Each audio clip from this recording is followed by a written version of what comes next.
Okay, let's start. So before we start, I'd like to share that I updated the order of the outline a little bit because we were supposed to learn complete-driven testing today, which is another black box testing technique. However, this lecture is somehow associated with some other topics, so I think it's better that we just put both structural testing lectures in 1 week, and then let's learn about combinatorial testing. And okay, so let's start today's main content.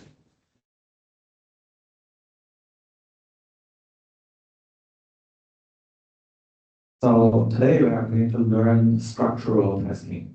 And in the last week we learned functional testing. And functional testing is to treat the target program as a black box. And today we are going to treat the targets as a white box. And before we learn the actual technique, let's try to learn why are we learning this thing. So let's think about this dilemma here. So every software company is actually facing this dilemma here. So if there's no bugs, if the customers doesn't report any bug, then why do we need to do the testing or quality assurance, right? If the customers just feel that okay, everything is good, everything is fine, so why do we need to do this extra testing and quality assurance? So because sometimes the companies may hire an entire team to do the quality assurance, and if we don't need to do this, we can save some money, right? However, if the customers do experience bugs, then it is often too late to do testing and quality assurance. So if there's no bug, why do we do it? If there is bug, then it's too late, right? So this is the dilemma here. And related to this, developers or testers need to answer some questions. For example, the first one is, are the tests good enough? So it can always be improved. Tests can always be improved. And if we take a step further, we would like to know, are the tests good enough for us to stop writing new tests? So we need to somehow measure the adequacy of testing to know that, okay, if this software is well tested, it's good enough, so we can stop testing. And to determine this adequacy here, we need to further think about what do we actually want. So what we actually want is we want the software to be free from bugs. We would like to find all bugs, right? So this is the ideal case. We want to find all the possible bugs inside the piece of software. However, this is often impossible. So do you know why it is impossible to find that all bugs? It's partially because the input space is like infinite, right? And in some very complex systems, the systems can have infinite states. So it is almost certainly impossible to find all bugs in real world software. And even if like Microsoft or Apple, they have devoted a lot of money every year to find bugs, but we can still experience some bugs when using their products, right? So it's impossible to find all bugs. And in actual scenario, what we do in the end, in practice, is that normally we just compile the code and see that, okay, this code works. And then we are running out of budget, maybe we are running out of time, maybe we are running out of manpower. Then we just deliver the product to the users.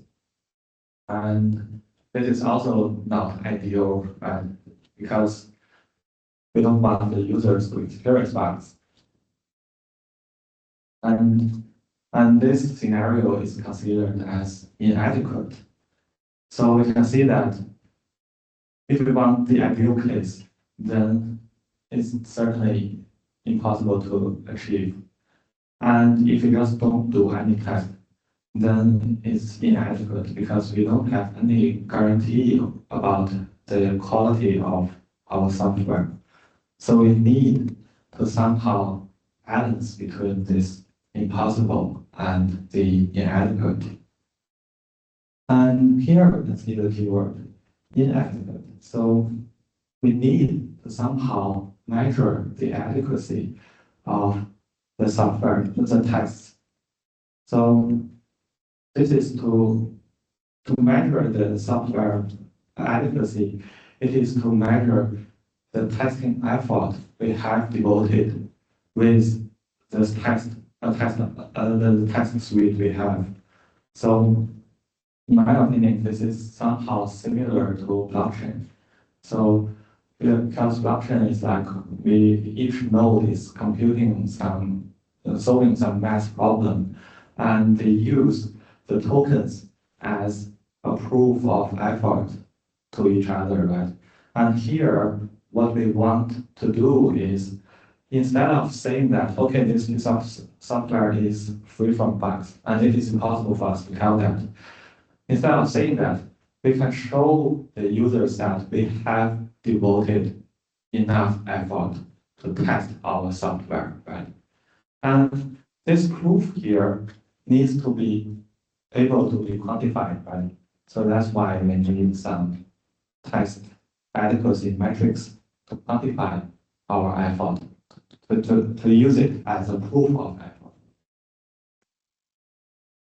And let's try to find out the proper metrics step by step.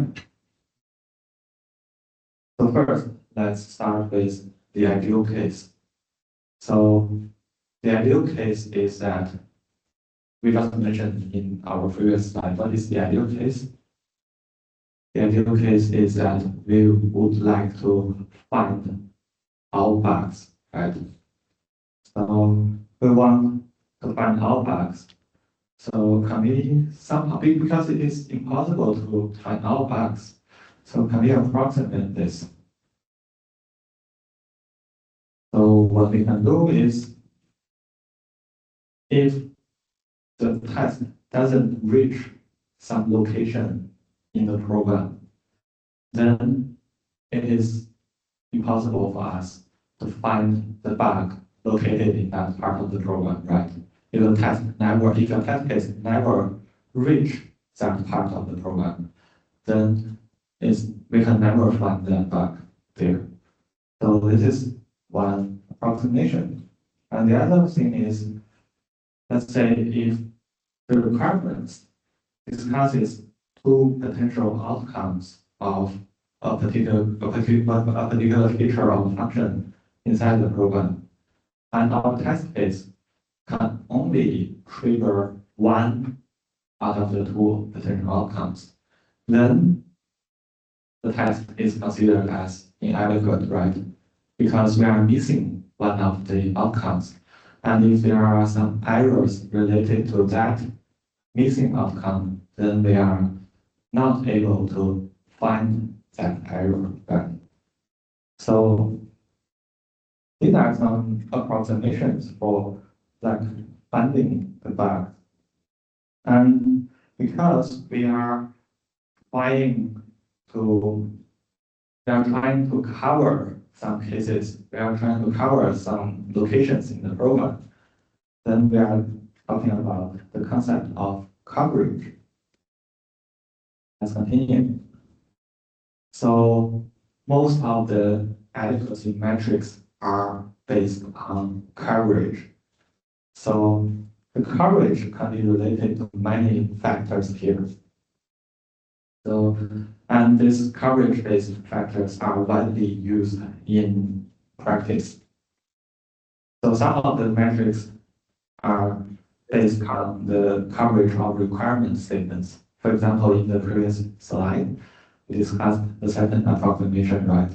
So there could be multiple different outcomes described by the requirement, and we try to measure the coverage of different outcomes according to the specification. And apart from the specifications, we also have the implementations, right? So we can also extract coverage from the implementation. So although there are some coverage metrics based on the requirement statements, most of the metrics here are based on the elements of the source code. So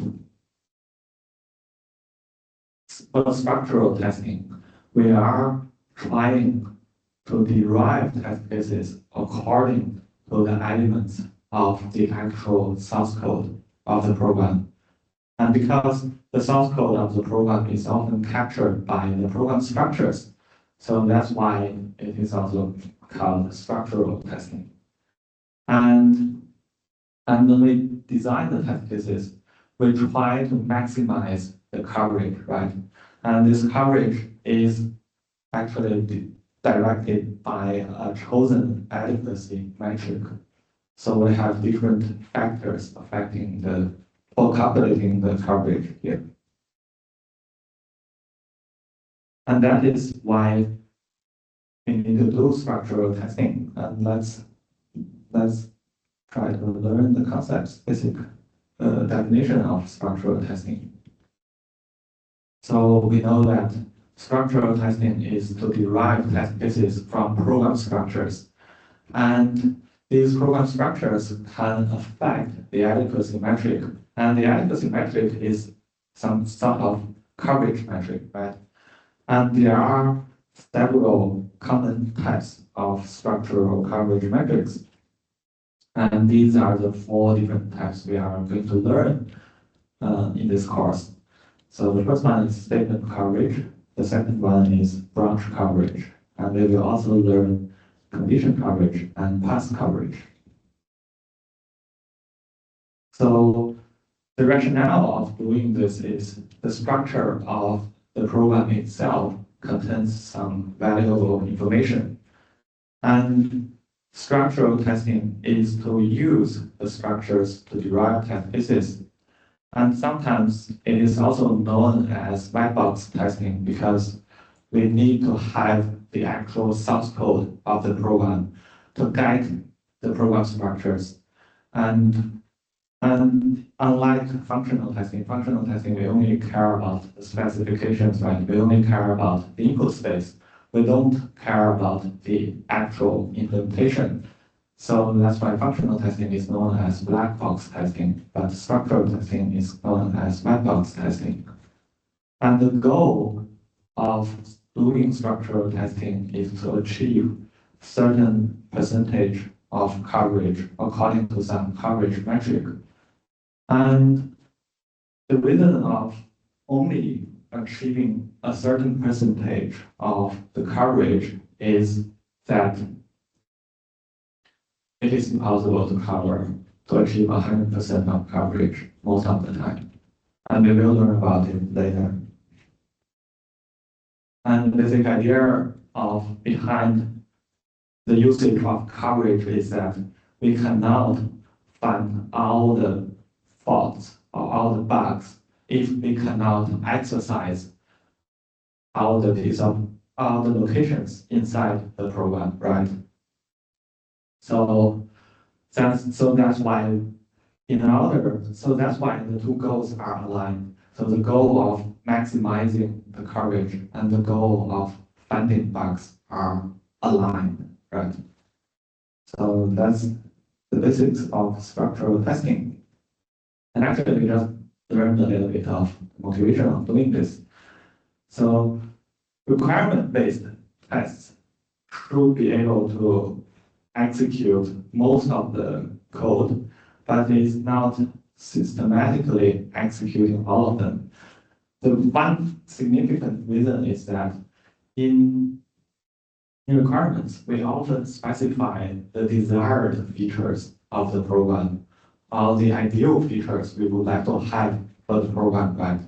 So in most of the cases, we don't specify the helper functions inside the program, right? So because in specifications, we only care about the high-level features we want, and we don't care about how do we implement the code to achieve this, right? So we don't specify helper functions, and normally we don't have specifications for the specific error handling cases, or maybe sometimes the requirement itself is missing something. So in those cases, structural testing, requirement-based testing is not enough to systematically cover like all the potential cases for the actual implementation. So that's why we need structural testing. So structural testing is to actually go through all the code elements inside the program. And they are complementary to each other. So functional testing is good at finding some higher level faults, some design level faults. And structural testing is good at finding those implementation errors. And this is the motivation. And based on the definition, the concepts we have learned. So, and let's have a recall of the 6 principles of doing testing. So based on this, the concepts we have just learned, the definition we have just learned, which principle do you think is embodied by the structural or white box testing the best?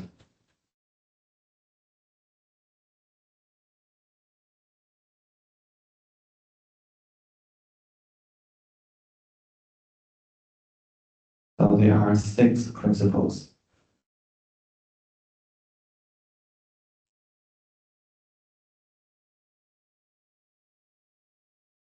Which one do you think is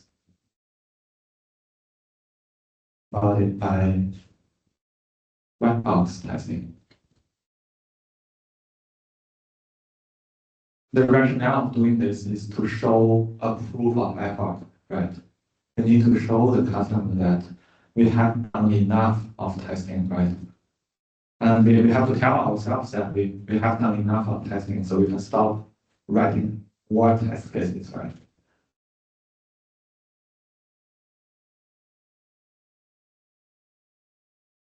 And when you are doing assignment 1, I saw some questions from some of you saying that you are not very sure about how many test cases you need, right? So that uncertainty could be resolved if we have the source code, right? If you have the source code, you know, okay, I have covered all the cases, right? So you have a proof of effort. What is this? Which principle is related to this? See the result? Okay, most of you have got it correctly. So it's about visibility and observability, because we can visualize or observe the effort we have devoted. So that's why this principle applies here.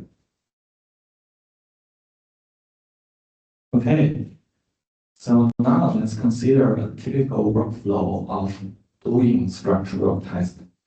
So what we need to do is we take the code, we derive the information about the structure, and then we use the information to create tests.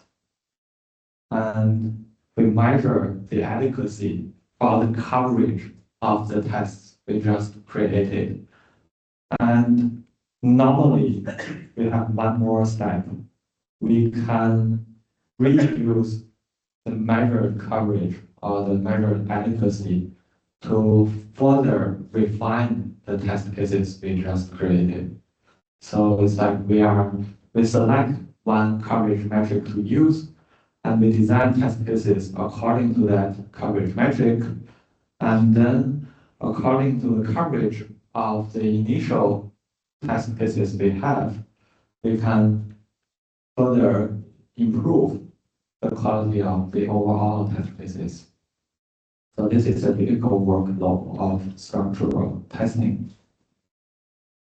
And so now we know that, okay, structural testing is to complement functional testing, and we need to deal with all the different, we need to have the source code, and we can derive different coverage metrics based on the source code, right? So it's all about different coverage metrics, as you can see here. And before we jump into the different coverage metrics, let's learn some more concepts about the program, because we need to learn these concepts to know how can we derive coverage based on the source code. So the first concept we need to learn is statement.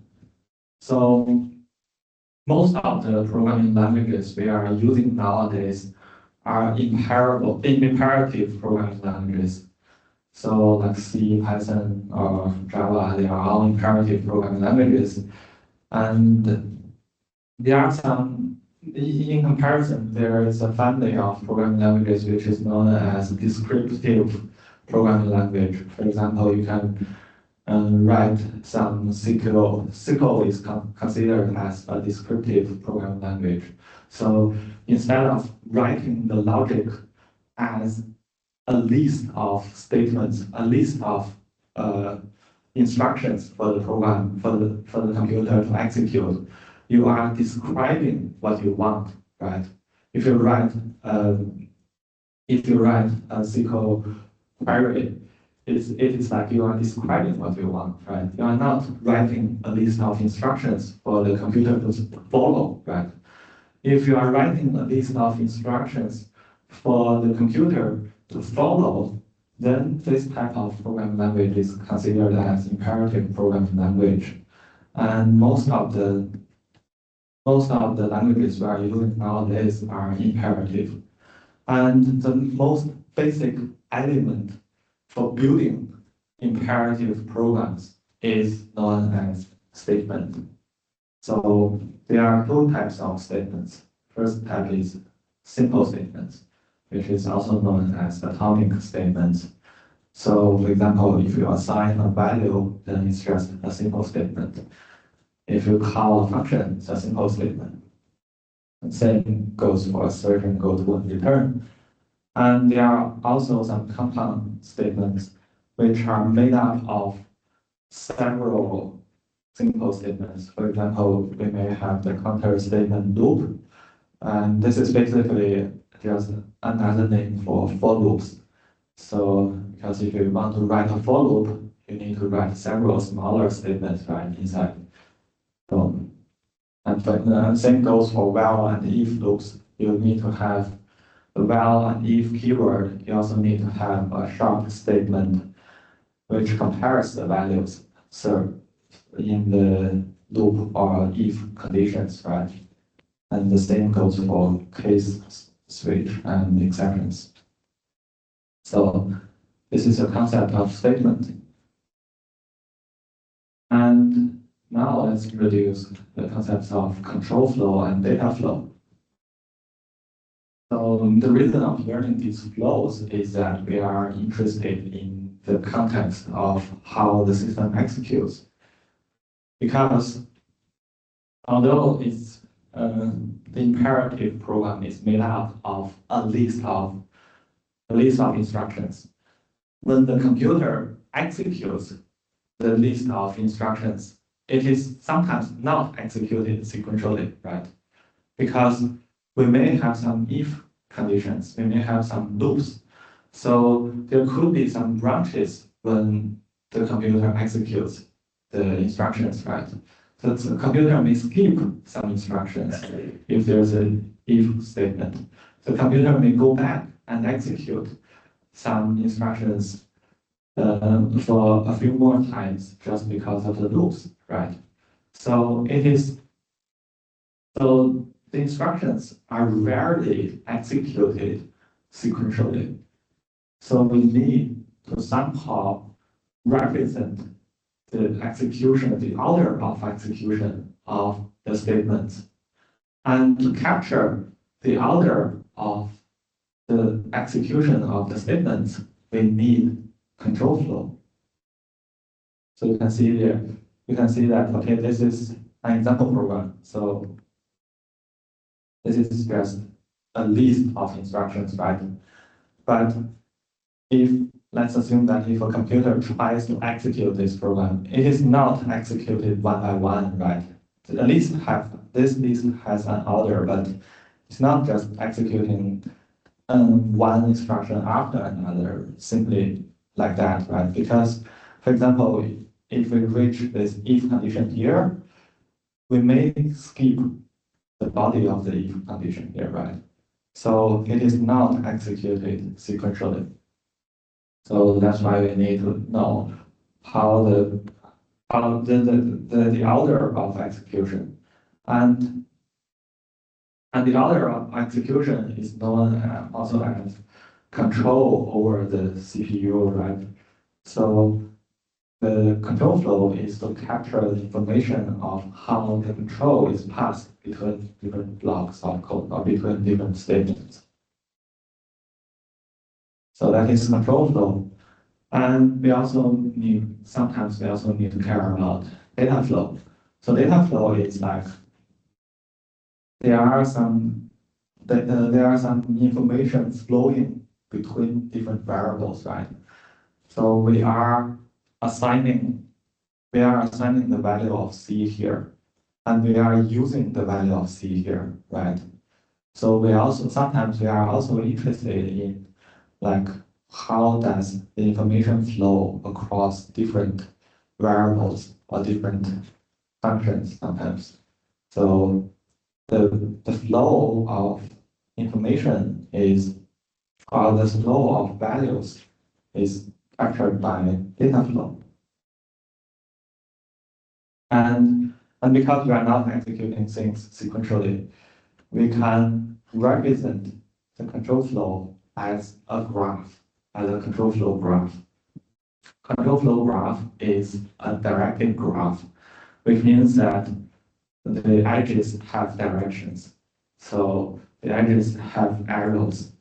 And each node inside the control flow graph represents a sequence of statements that will always execute together. So that block is known as a basic block. So this definition is important because I will check your understanding with the example here quickly, very quickly. Just. And each edge inside the graph connects the nodes according to because it's a directed graph, so the edges have directions, the edges have arrows, and the edges represent the sequence of execution of the basic blocks. So if, let's say, this edge means we will execute BP1 first, and then we will execute BP2. So it's as simple as this. And multiple edges connected to one node often means conditional statements. For example, if we have a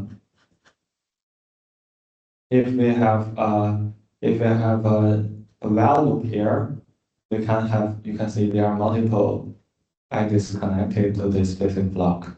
And it's just because there are some branches and there are some loops. And actually there is an error inside this control flow graph according to the definition. Can identify that error. But the definition is pretty simple, it's just these two lines. So because graphs are made up of nodes and edges, right? So we just have a definition for the nodes, we just have a definition for the edges. And there is an error within this graph. So can you see which, where it is wrong? So nodes means if the statements are all inside one basic block, they will always execute together. So if we execute one statement in that block, we will have to execute all of them. So that's the definition for the node. And edges means the sequence of execution of the basic blocks. Can be more accurate.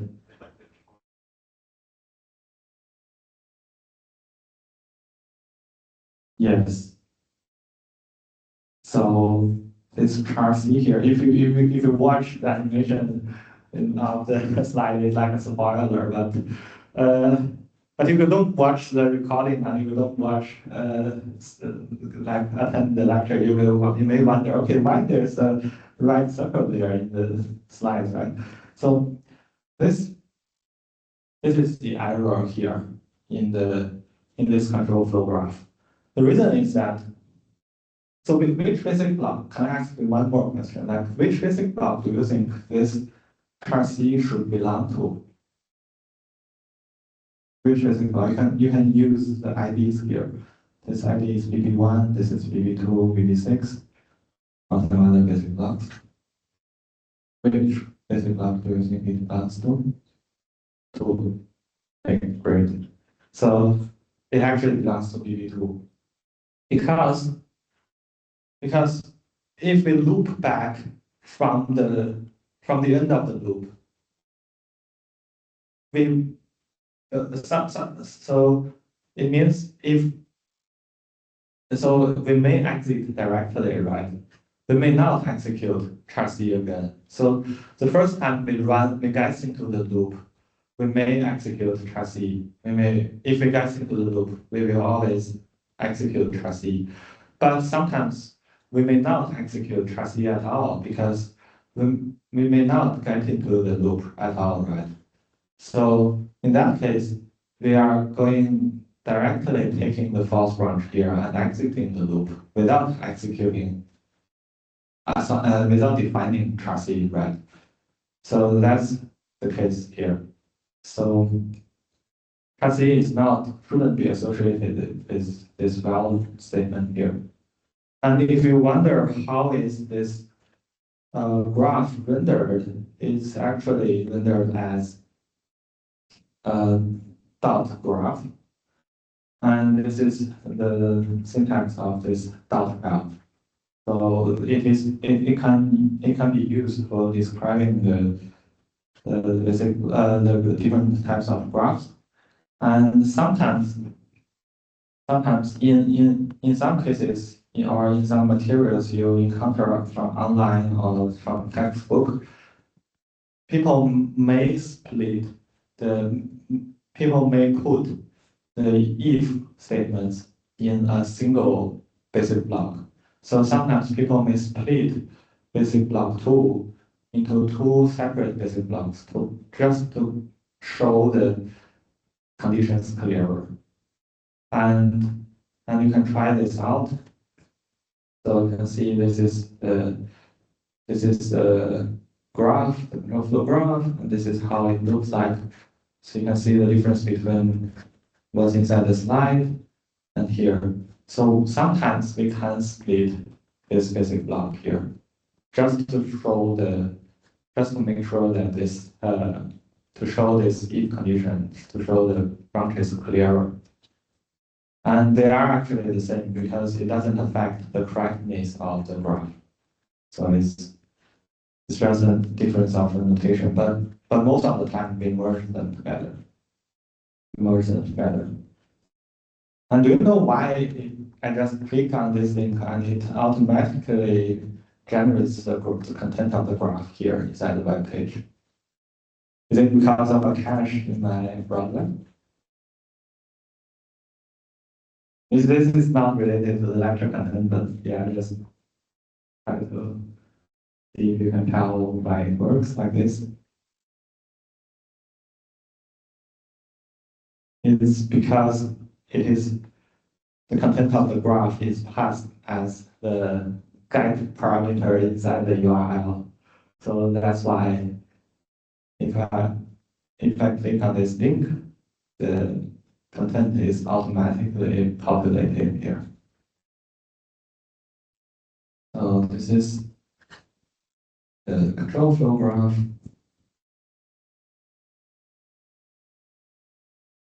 So with this control flow graph, we can derive different coverage criteria. So we can derive criteria based on the execution of the statements which are associated with the nodes, right? We can also derive criteria based on the execution, the coverage of the branches here, right?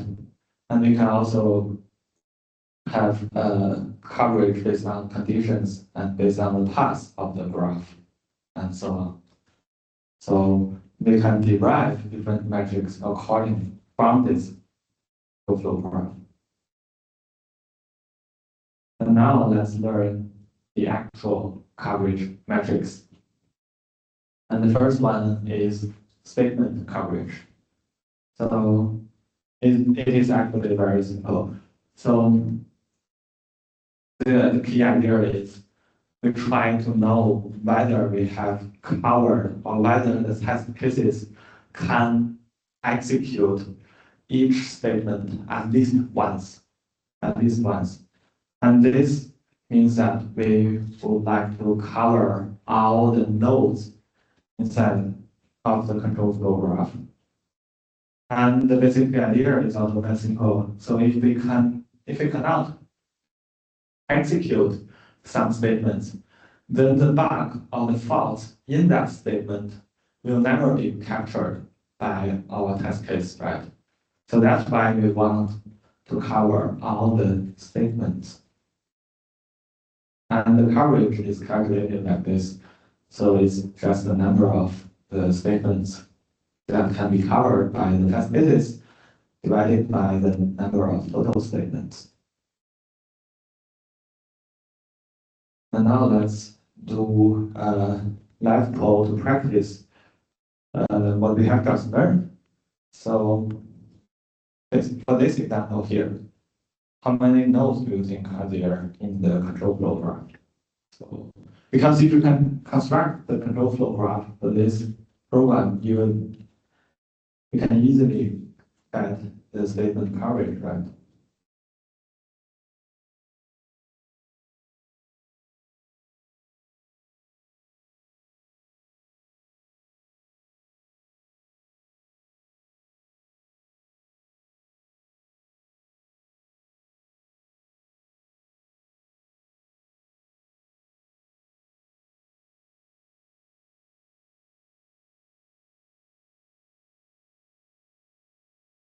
Let's see the results. Most of you can get it correct. It's actually 6. So we can quickly imagine this. So we need to have a block here, right? For val, it is another block, the second block. And this if here, third, fourth, fifth, and one more block for the exit of everything, right? So that's 6.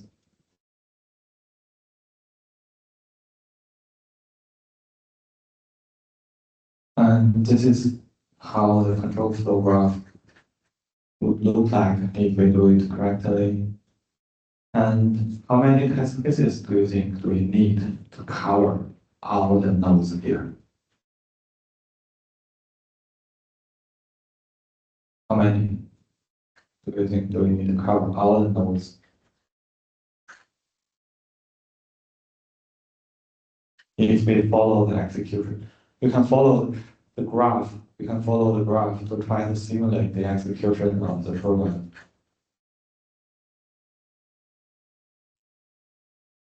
So like each test case is like traversing the control flow graph, right? So how many test cases do we need to traverse all the nodes here?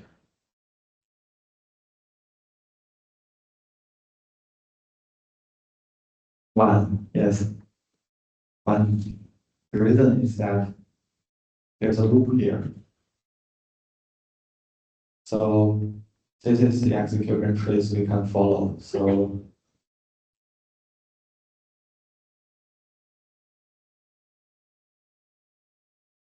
with this test case, we can cover all the nodes inside the program. But do you think this test case can cover all the edges? Do you think this can cover all the edges? No, right? Because this edge is missing, right? It's missing by this test case. So if we just do statement coverage, sometimes if there is an error with the condition of this branch or the false branch, we are not able to capture this. For example, if we accidentally implemented this as maybe smaller than 1 or maybe smaller than or equal to 0, then the false branch sometimes could go wrong, right? We are not picking the false branch at all. So we may miss the bugs associated with this if condition here. So we are missing some edges here in this case. And that's why we need some stronger coverage metrics. And before we learn these coverage metrics, let's take a 10 minutes break. And I'll see you at 4:57.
So can the people from online hear me now? Sorry, I just saw this.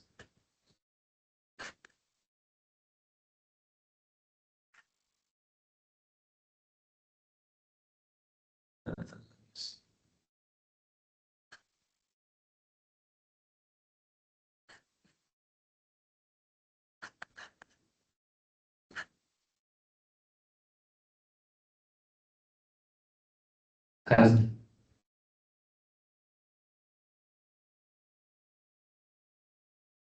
test.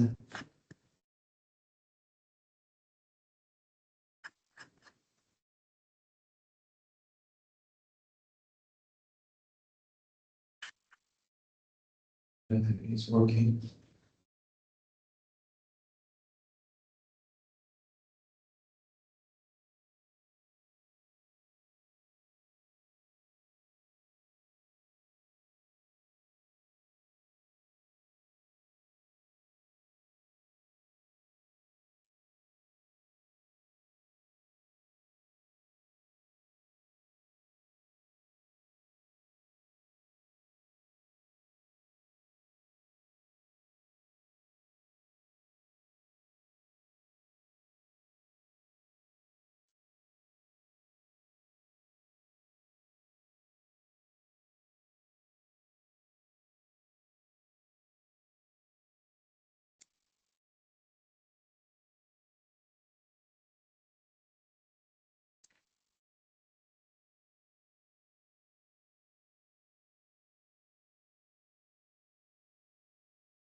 So I think like this is my cognitive ways of also.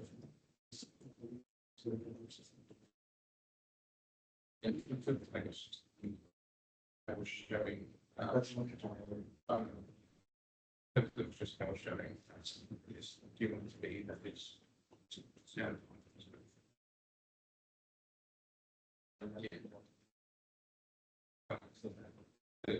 Next week, just keep.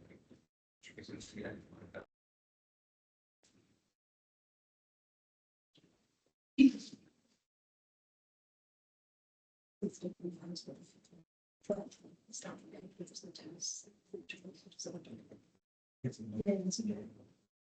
And then get this, I did this to my.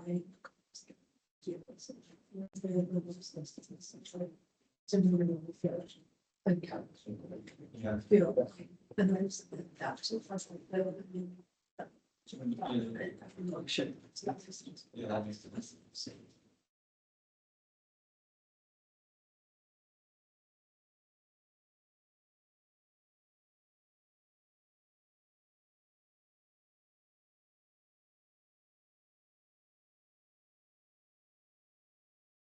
It's not extreme, so it's extreme.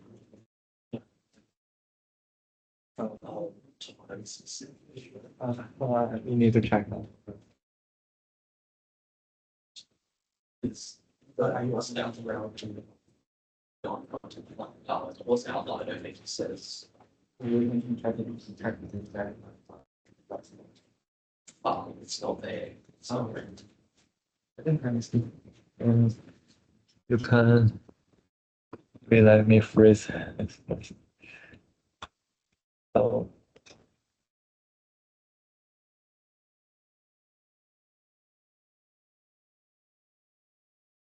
Uh,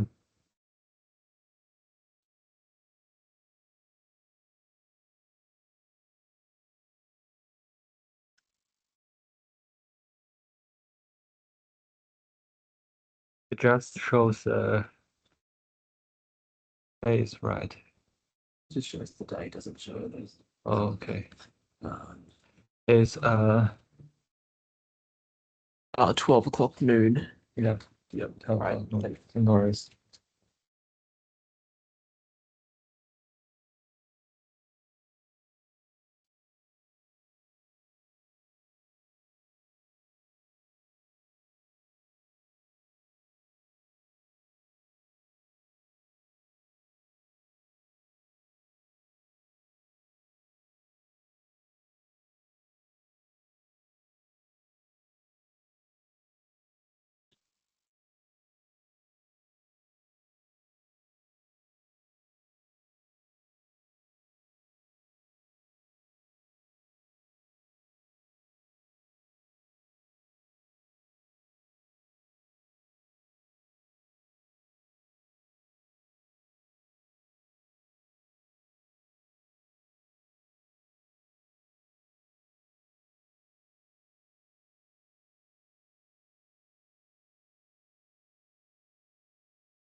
Hey. Okay, so let's continue. So just now we used an example to show that statement coverage may miss some bugs, right? Because if we just care about covering all the nodes of the control flow graph, we may miss some edges. And so that's why we need some stronger coverage metrics. And now let's learn branch coverage. So the branch coverage tells us about whether we have taken all the control decisions, whether we have tried out all the control decision outcomes in the program. So it can give us the measurement of whether we covered all the edges of the control flow graph or not. And it helps us to identify faults in decision statements. And decision statements are normally if normally like the if branches or the loops, right? Or sometimes switch cases. And the coverage calculated by calculated is like this. So it's the number of branch we have covered divided by the number of total branches. And here, let's introduce the concept of subsumption because we have learned two different metrics here. So a coverage metric is considered to subsume another metric is if for the program, if we satisfy the first coverage metric, then the second coverage metric must also be satisfied, will also be satisfied. So let's say if we can achieve 100% of branch coverage, then we automatically achieve 100% of statement coverage. Then branch coverage is considered as subsuming statement coverage. So this is the concept of subsumption here. And we just learned this knowledge by default. So branch coverage subsumes statement coverage, which means that covering, if we want to cover all the edges inside the control flow graph, we have to cover all the nodes inside that graph. And because because subsumption means that this coverage is stronger, right? And why shall we always choose the stronger coverage metric?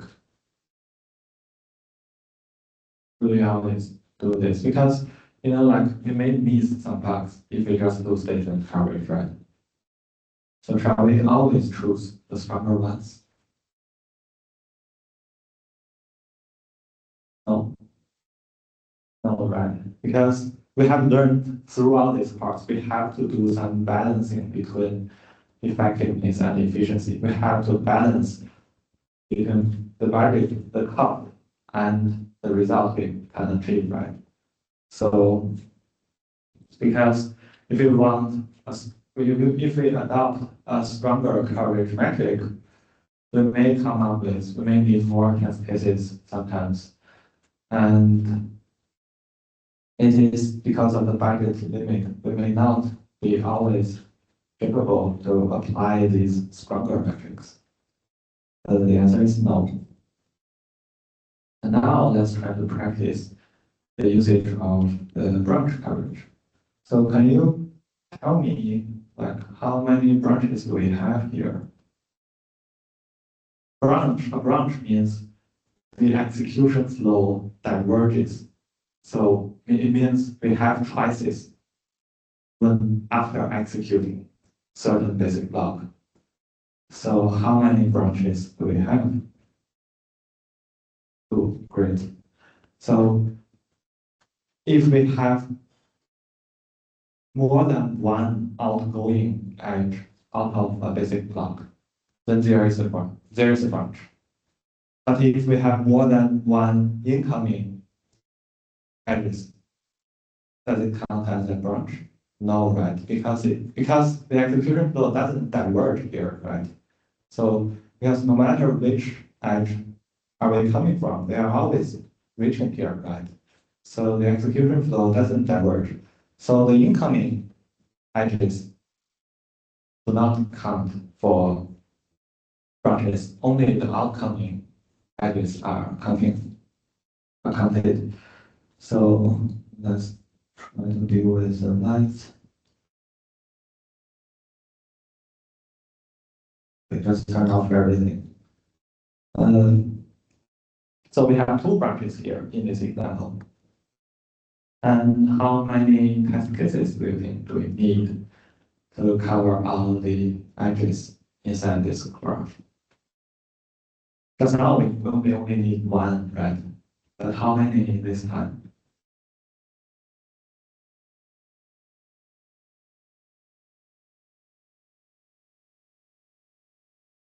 How many test cases do we need?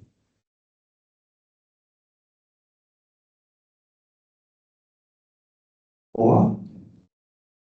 Because 2 times 2? Okay. Do 1? Yes. This because we have the loop here. We only need one test case. Let me show you the path of traversal here. So we only need one test case.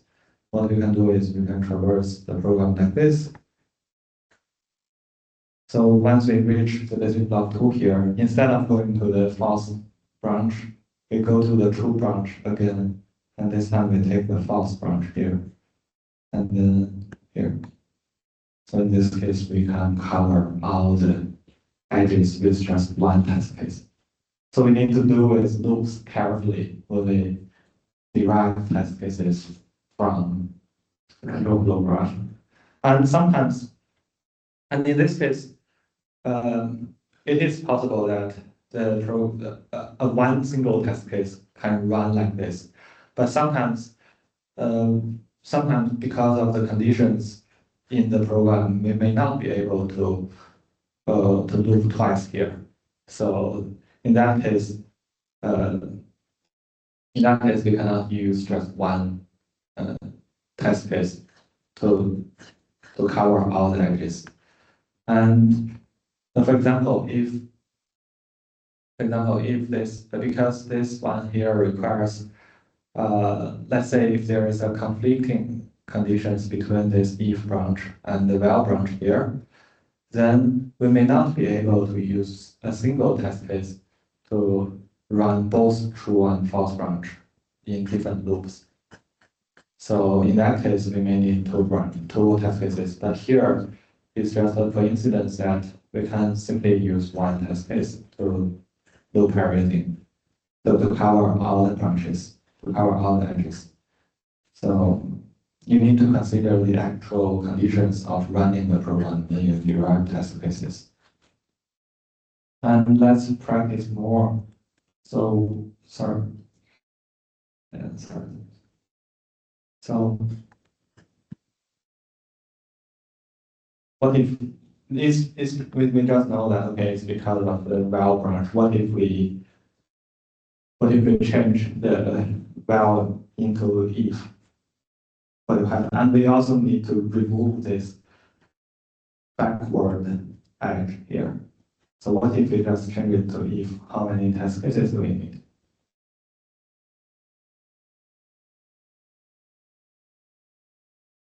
4, 2 times 2,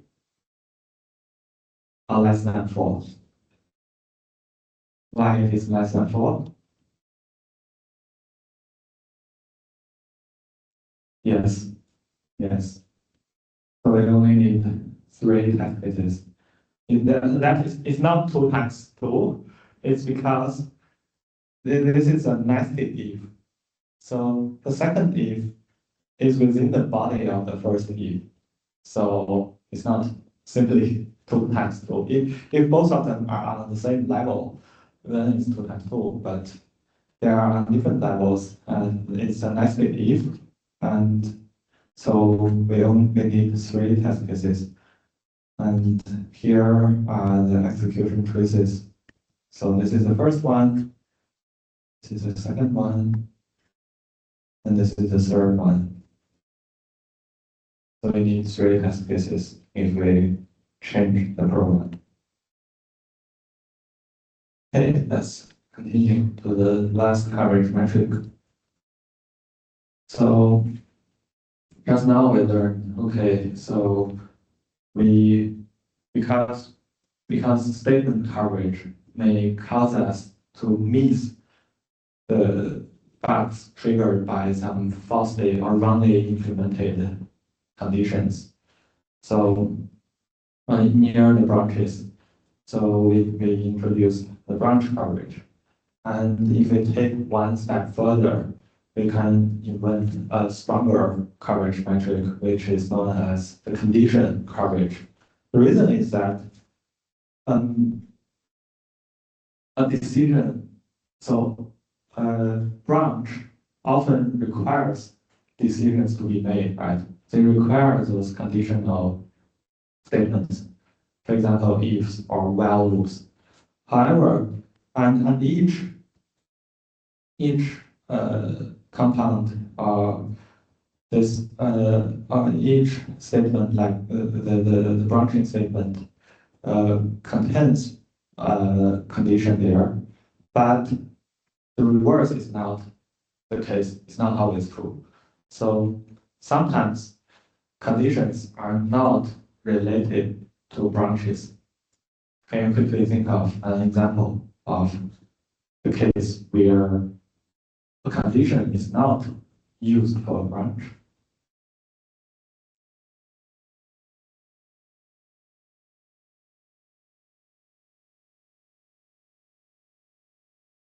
So sometimes we may simply use the conditions as a Boolean value, right? And assign it to some variables. So in this case, there's no branch, but there is a condition here. So in this case, there's a branch, there's a condition, there's a decision made, but there's no branching in the program execution. So conditions and decisions are actually made up of connections, conditions connected by Boolean operators. So So these Boolean operators are AND, OR, XOR, and NOT. And there are some simple Boolean connectives. For example, we can have this Boolean variable and some expressions that are evaluated to true and false. So this is like a simple variant of a simple connectives like this. And based on the decisions or the conditions we can collect, we can calculate the coverage of the decisions. And the coverage here calculated is different from purely checking the execution of these statements or edges.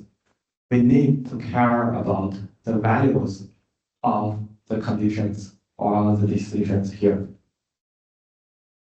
So just now we learned that branch coverage cares about, it is actually just a subset of the decisions, right? Because if the decision value is true near those branching statements, then we are taking the true branch. If the decision is false, then we are taking the false branch. But sometimes there are conditions or decisions which are made without branching, right? So decision coverage actually subsumes branch coverage. And we don't care, and we talk about decision coverage. We don't just care about whether we have executed certain statements or certain edges or not. We also need to care about which value was calculated or was derived from the conditions or decisions. So the coverage is calculated like this is, again, the number of all the decisions we have covered and the number of total decisions we can make. So now let's learn about some different variants of conditional decision coverage. So there are several metrics for doing this.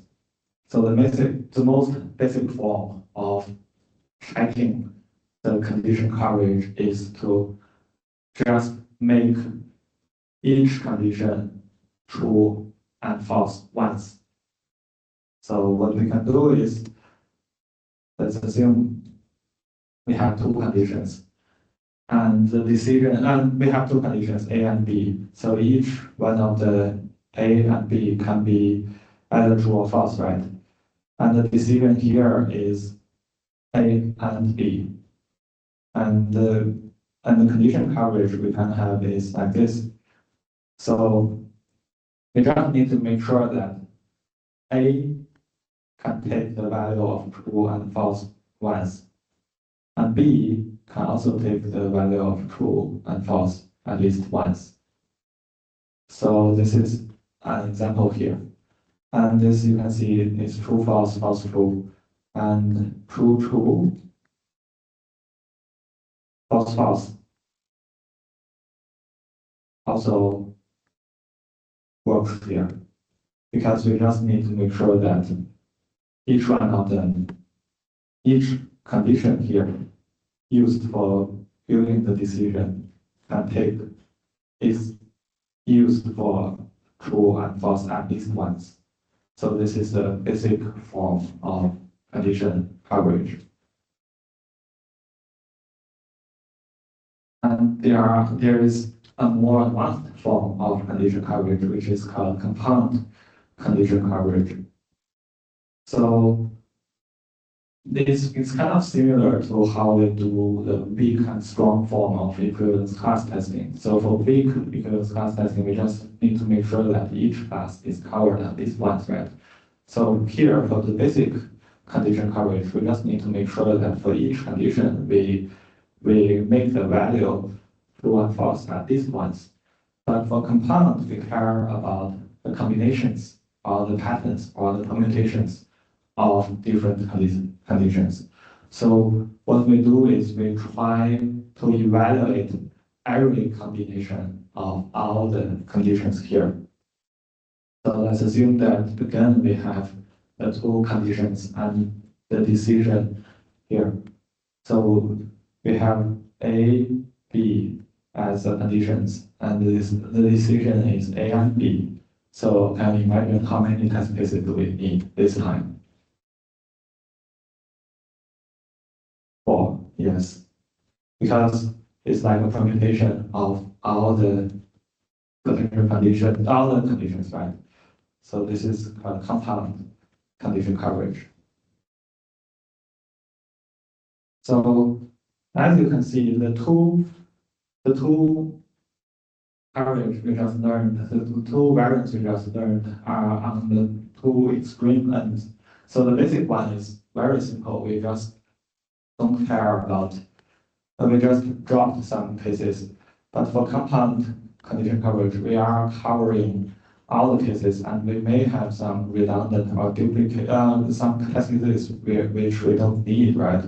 Because not all the cases are useful for, because we are trying out, basically trying out all the potential permutations, and not all of them may have the same effect, right? So, and sometimes in many languages, the condition, the calculation of the final decision is, it doesn't require the calculation of both of all the conditions used for that decision. For example, for this and here, let's say if you write the program, for example, C does this, and I think Python also works the same. So if the first condition is A is false. If the first condition A is false, then B is never executed, right? So this property of the programming language could be used sometimes because B, the calculation of B sometimes may have some side effects. For example, if we want to write to a program and this one is false, then if A is false, then that file is never written, right? The side effect of B is never taken. So we can make use of this property here to write some elegant code. But here we can make use of this to design test cases as well. So if A takes the value of false, then the decision is always false, right? We don't need to care about the value of B here, right? And in this case, we can drop the test cases. So instead of trying both true and false of B here, what we can do is we can still keep the two test cases where A is true, but for the case of A is false, we can just use either true or false for B here. We don't care about the actual value of B when we do that test case. So in this case, for the short circuit evaluation, we don't need to, we can drop some test cases compared to the compound condition coverage. And can you tell me what if we change this to OR? What will happen here if we change the operator to be OR?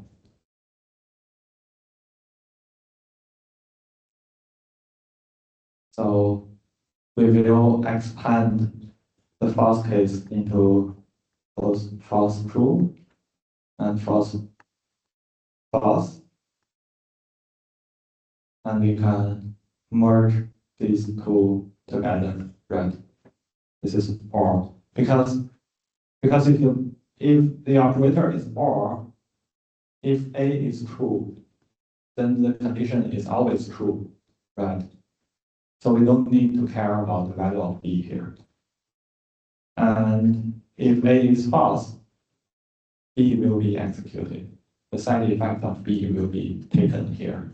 So that's why in this case, if we change this to OR, we will need to expand the false case for A and merge the two cases where A is true. So this is the coverage. And there is yet another variant for condition coverage, which is called modified condition and decision coverage, which is the most fine-grained version here. So it follows these definitions. So first definition is that each entry and exit point of the program must be invoked, and this has nothing to do with conditions here, so we can just ignore this for now. And the second requirement is each decision must take every possible outcome.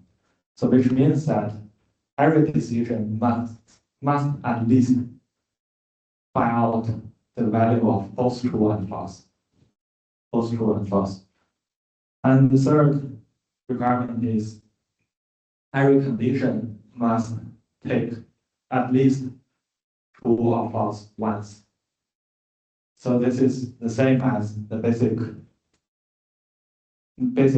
decision coverage, right? So each condition must take at least true or false once.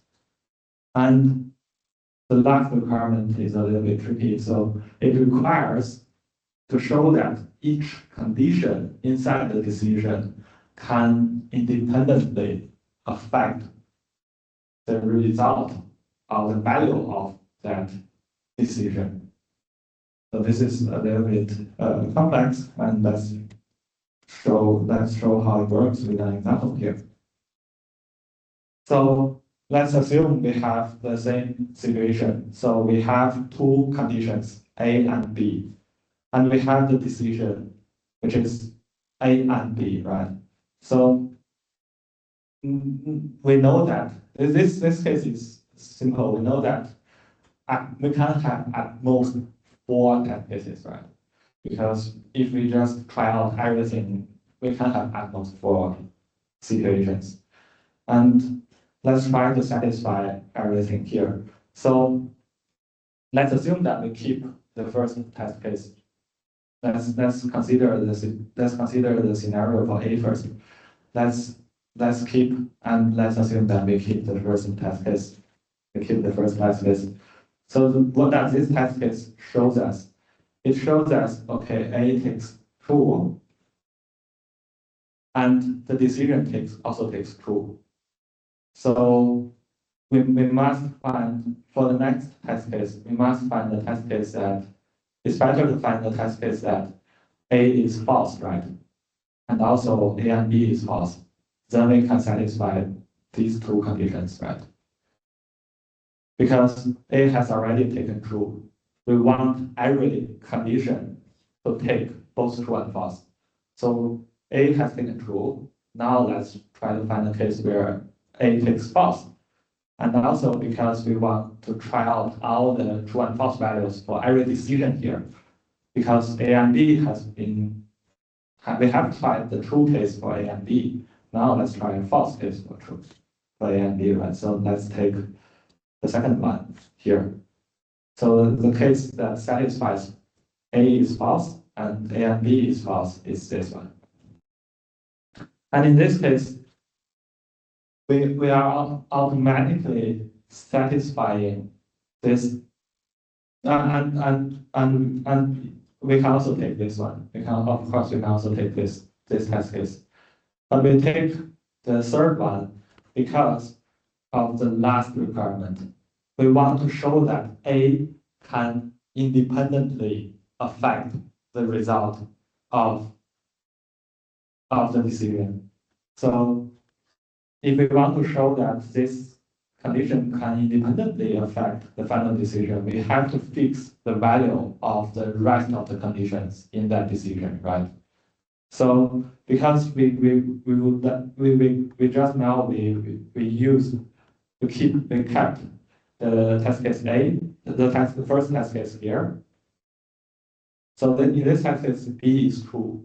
So we want to make sure that B stays the same. to show that A can independently affect the final result. So that's why we need to keep the value of B as true here. So that's why we, instead of keeping test case 4, we take test case 3. So this is the second test case we need to have. And now let's check whether we have satisfied all the conditions for B as well. So for B, because we have checked the first test case, we know that, okay, the true value of B is taken. And we don't need to care about the decision one because it has already been satisfied by the two test cases we already have. And the condition of B has been tested for true. And now we need to find a case where the condition of B is false, right? And we also need to show that B can independently affect the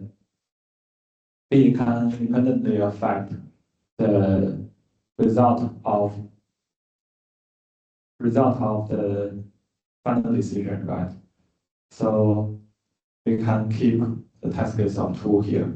And because if we compare the test case of 2 with the test case A, the test case 1 here, we can see that the value of A remains as true, and the value of B can independently affect the result of the final decision here. So this is why we take this one here. But if we take, the reason of not taking 4 is because if we take 4 instead of 2, what will happen is, first we need to compare 3 and 4, right? If we take 4 instead of 2, because we want A to be the same, right? To use the same value here. So in this case, the decision is not affected by the value of B.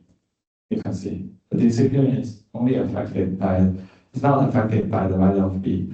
So if we take 4 instead of 2, we cannot show that condition B can independently affect the result of the final decision. So that's why in the end we need to use 1, 2, and 3. So this is the usage of MCDC. And we learned this because it is one of the, although it is complicated, it is in some standards.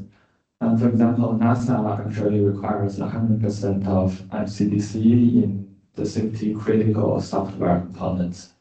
So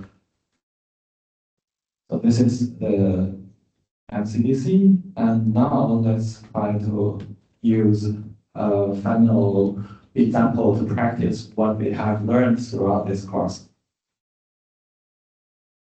So this exercise is related to a search function, and this search function is implemented like this.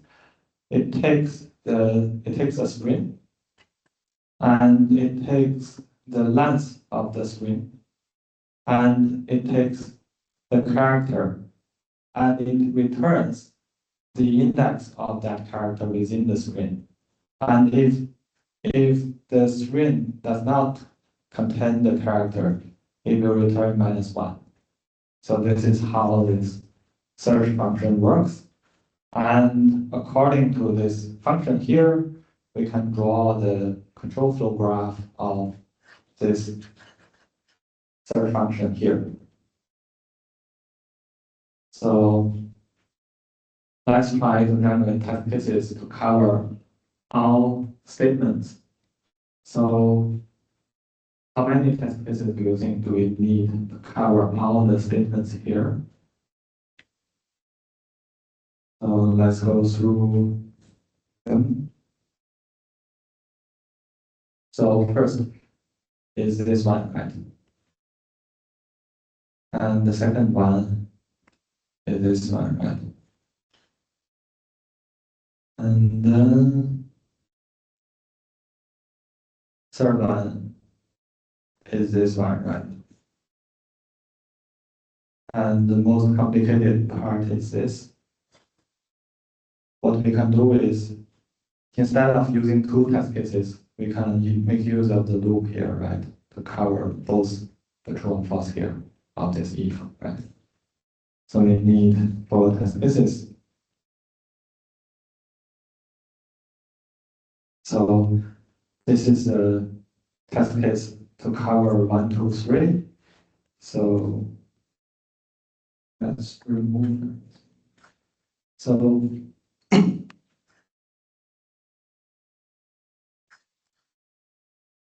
if we take 1, 2, 3, we can, if we take the basic blocks 1, 2, 1, 3, we can reversely derive the test case we need for this, right? So the simplest, you can use whatever test case you want, you can use whatever values you want, but this is just one possible solution here. So what we can do is, this one here means this condition is true, right? So both conditions must be satisfied. So the length of the string must be 1, and the character we are searching for is exactly the string, right? So what we can do is we can build a test case like this. And what about 1, 2, 4, and 5? Can you imagine how can we build the test case? 1, 2, 4, and 5. So 1, 2, 4, and 5 means we have an empty string, right? So, well, no, sorry, we don't need to have an empty string. We just need to make sure that n is equals to 0, right?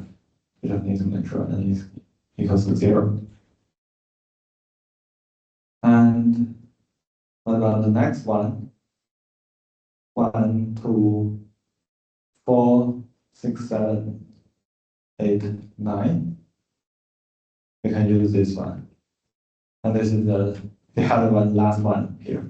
So we can use the loop to either loop back to here, or we can use the loop to either try out both BV9 and BV10. So it's up to you, actually.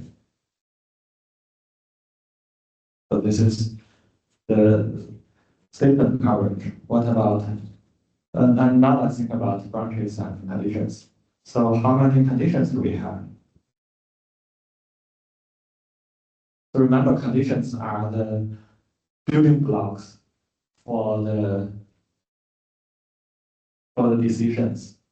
So each decision is made up of several conditions, can be made up of several conditions. And each condition can only have one Boolean operator. So how many conditions do we have? We have 1, 2, 3, 4, 5, 6, right? We have 6 conditions. And how many branches do we have? Do you still remember how to calculate the number of branches? Do we check the incoming edges, or do we check the outgoing edges? Incoming or outgoing?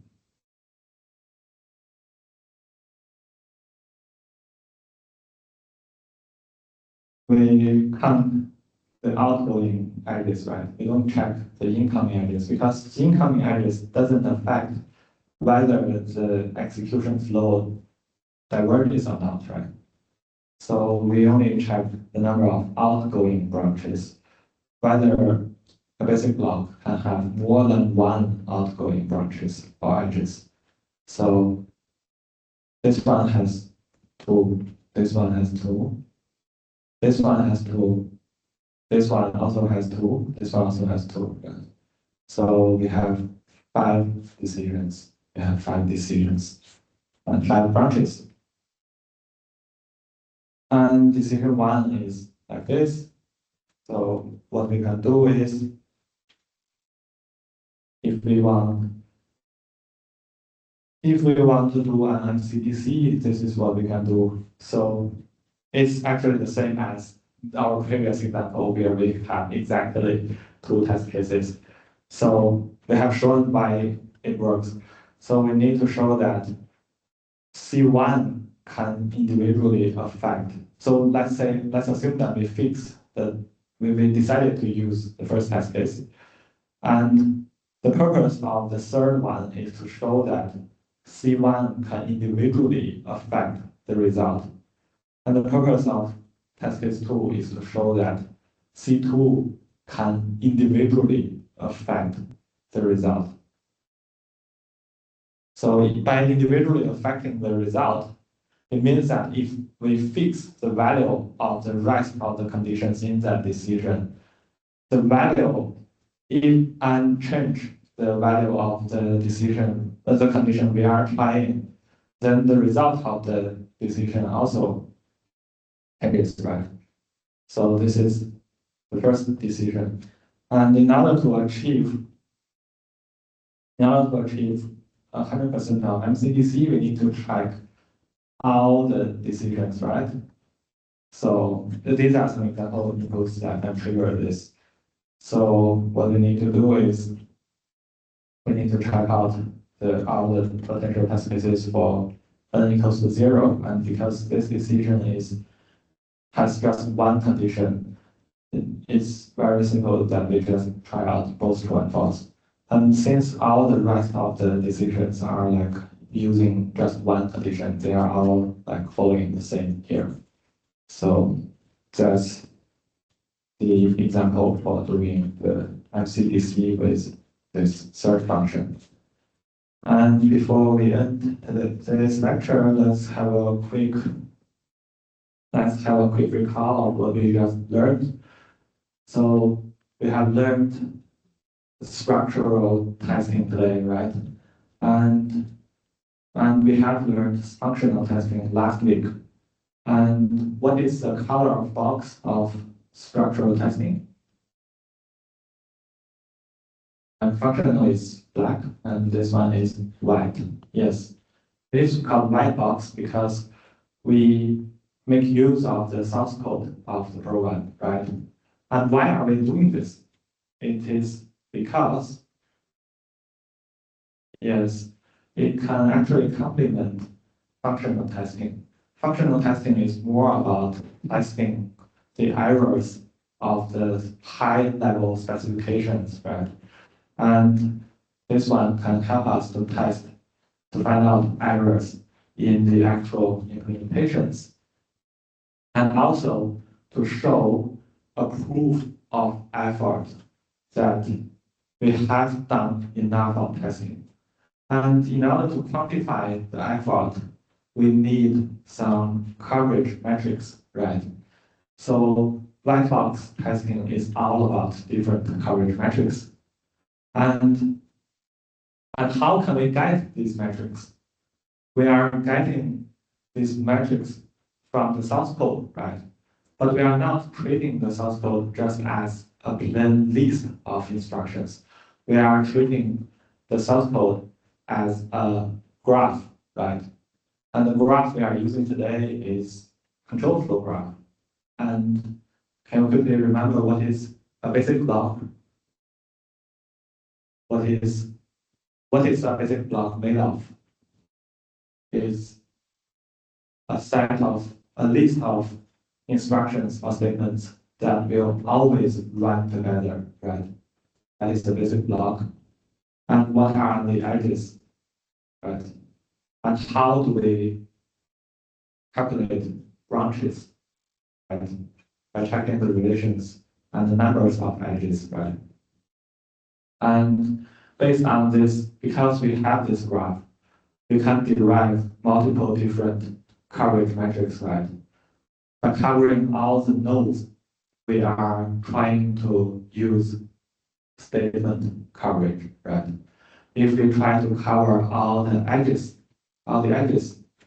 we are trying to use branch coverage.